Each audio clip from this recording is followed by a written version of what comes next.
Alexander is 'n mediese dokter wat oor die jare 'n intense belangstelling in die onderwerp van haar verlies. Ons besoek hom op die dokter se besoekkamer vir meer insig oor die verlies en hoor wat hy te sê.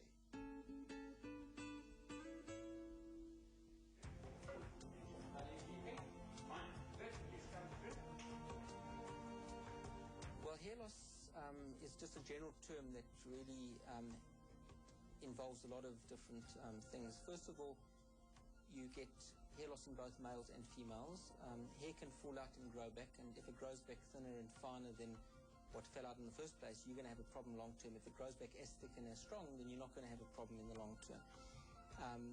There's different causes of hair loss. Some patients lose hair because of genetics. That is the most common condition.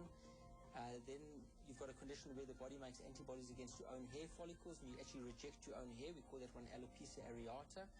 And then there's a whole host of conditions that can give you temporary hair loss: illnesses, operations, accidents, emotional traumas, fevers, anesthetics, post-pregnancy, menopause, all those kinds of things. All the way along the front of the hair. If you look on the crown area, then you can see that the hair has thickened up tremendously. If you go back and you look at the original photograph, obviously you'll see that it was much thinner on the crown. From puberty, the interaction of a hormone called DHT, or dihydrotestosterone, with your genetic receptors, which are found in the base of the hair follicle, causes the follicles to shrink. And every time a hair goes through its growth cycle, it grows and it falls out and it grows back again.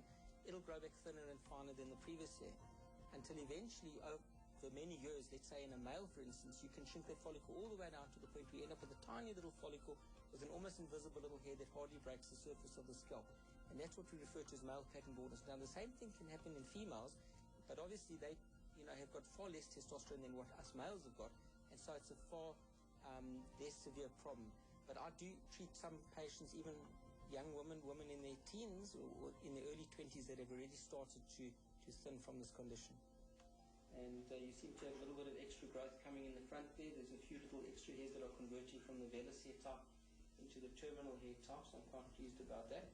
You can use medical treatment these days. In fact, the general public is quite misinformed and have no idea just how far medical treatment has advanced in terms of being able to reverse hair loss. It depends on the cause. If you've got a condition like iron deficiency, obviously you can correct that. Vitamin A toxicity, you can obviously correct that. But if it's the genetic problem, which is the most common condition, then the only way to reverse this is to use the latest medical treatments.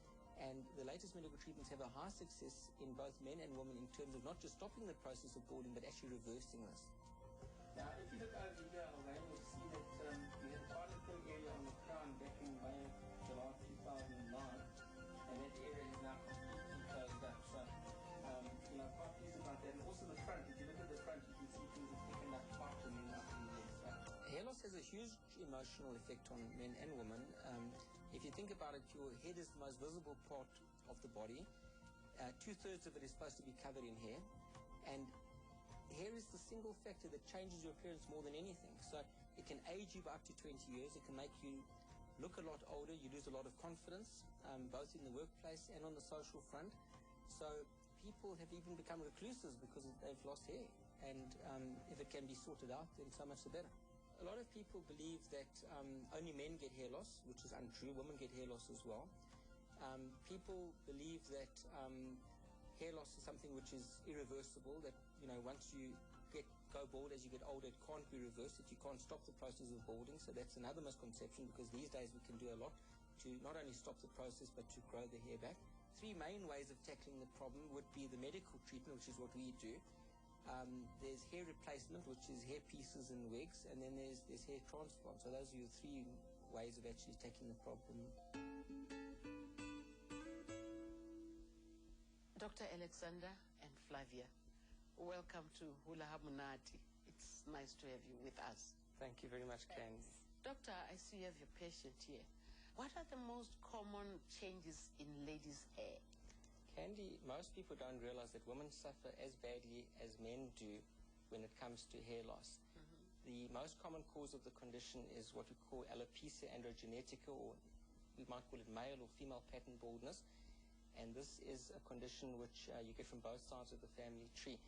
Now, women don't have as much testosterone as the men, so they won't go as bald as the men do.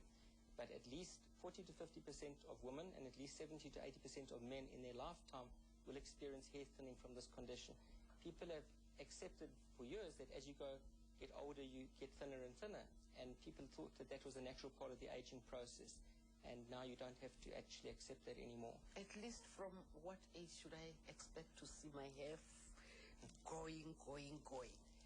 Everything starts just after puberty as a teenager, and some ladies are fortunate and some men are fortunate because their genetic receptors that they inherit are not as common as what other people have got, and so they will actually maintain hair into old age. But certainly in women after menopause, things will start to thin, and then in men, even in their 20s, in their early 30s, they can start to thin as well. So let me come to you, Flavia. When did you start noticing that your hair is changing? Candy, I was about 49 when I started seeing my hair thin out. 49, that is young. And of course, that worries any woman when they see their hair thinning. And you must have been devastated. Yeah. And my hairdresser at the time suggested that I go and see Dr. Alexander, because she had a client that actually had been going to Dr. Alexander for treatment, and she could see a visible change in her thickness of her hair. Oh, so you knew Dr. Alexander through your hairdresser? That's correct, yeah. And okay, you were 49. So how far apart was that? When? Well, I've been with Dr. Alexander now 2.5 years. After about 3 months, I started seeing a change in my hair. It started getting more body, it was thicker, and And how did it affect your self-esteem when you discovered that your hair is going? Oh, Candy, I think every woman, her hair is the most important thing. And, every morning you would look and make sure that you're not losing any, you sort of sit there and you look and see. And no, it's actually quite distressing. You want to find a quick fix, which of course there isn't. But I must be honest, after 3 months, I honestly saw a difference. Did it just take 3 months to get your hair back? No, not to this, but look, you can see the difference in the thickness of your hair, the texture, and you definitely, you can see a gradual improvement. So now you can walk tall. Definitely.